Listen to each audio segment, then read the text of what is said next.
media and journalists, of course, should sit down and talk about the dangers and perils standing out there, which is growing even more and more dangerous in many parts of the world, and discuss about their roles, as these days journalism is also transforming into something else with the rise of the new media platforms. We have to discuss our roles, how it will continue moving forward, how we should be also transforming ourselves, and do our best to determine the best ways in which we can actually tell our stories. Media professionals needs to find new ways to continue working, to continue operating in this industry economically and in terms of security and in terms of other things. And the new generations are the ones who are actually going to determine the future of our job.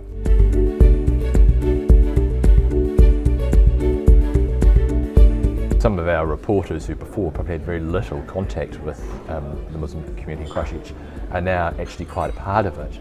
One of those reporters who I talked about today has been going to the mosque during Ramadan. So it's actually about building relationships. It's not only just about having people that are representative of those communities on your staff, it's also actually about spending the time. It is not fair, I don't think, for journalists just to jump into a situation and say, tell me your life story, and then disappear. And in a way, the way society has changed and everything has been so, we need the news now, we need the news now, we need the story now, we need the story now because it needs to be out, it needs to be on this platform. We actually need to start slowing that down a bit and invest the time again to give our staff the space to engage with people.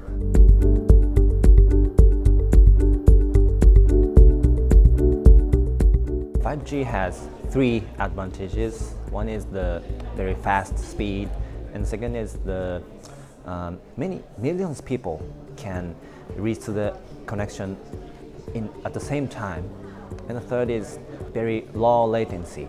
If we move to 5G from 4G, many people will start watching TV on the smartphone.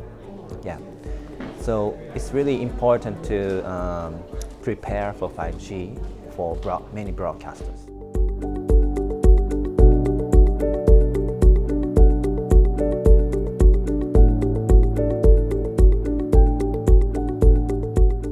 What journalism is missing and is keeping is the humanity itself, the essence of the humanity itself. So how is that possible?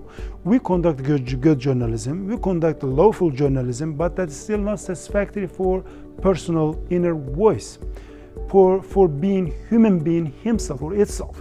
That is one of the cases, and I believe in that sense, we need to always find a way to ask that question as well. All right, it's lawful, all right, it's a good journalism, but is it ethical as well? We journalists need to think with our heart. So that does not exclude the rationalism, that does not exclude the fact that we human beings, we are the producers of the logic as well. I'm still talking about the thinking, still talking about the rationals, still talking about all of the data to be evaluated very much carefully, but we need to put our heart also in the story.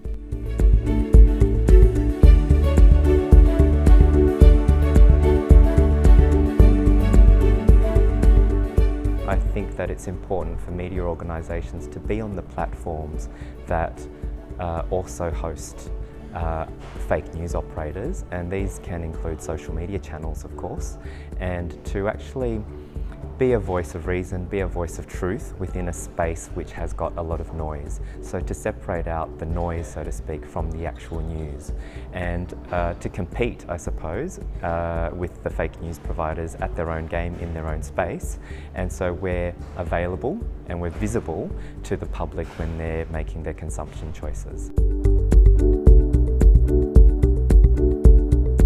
This year, it's been a gathering of some very interesting topics that were discussed.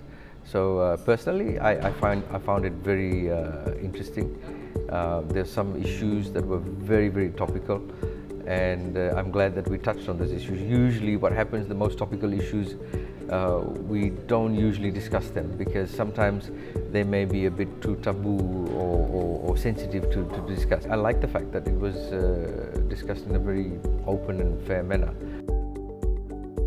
A sort of soul searching for every broadcaster, I guess, because some hard-hitting things were being laid bare on the floor, and then yes, a few new things to listen from, seasoned broadcasters and trainers. That's always good, and also a bit of soul searching, at least for me, because what am I doing back home? Just a realization of it's just a recap of what we are doing and how things can be done, some examples.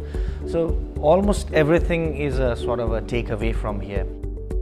Being a part of this forum and communicating with these Asian broadcasting televisions and other companies is really touching to me. And journalists are not the robot, we are human beings, and it was touching, and I'm very excited to share about this, what I took from this forum to Mongolia, back in Mongolia.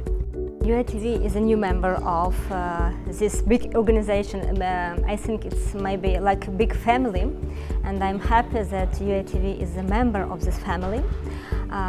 These 2 days were so full of some usable things, as for me, and I think that it was usable for every participation, and I hope that all of you will come to Kyiv next year, and I hope it will be interesting for you.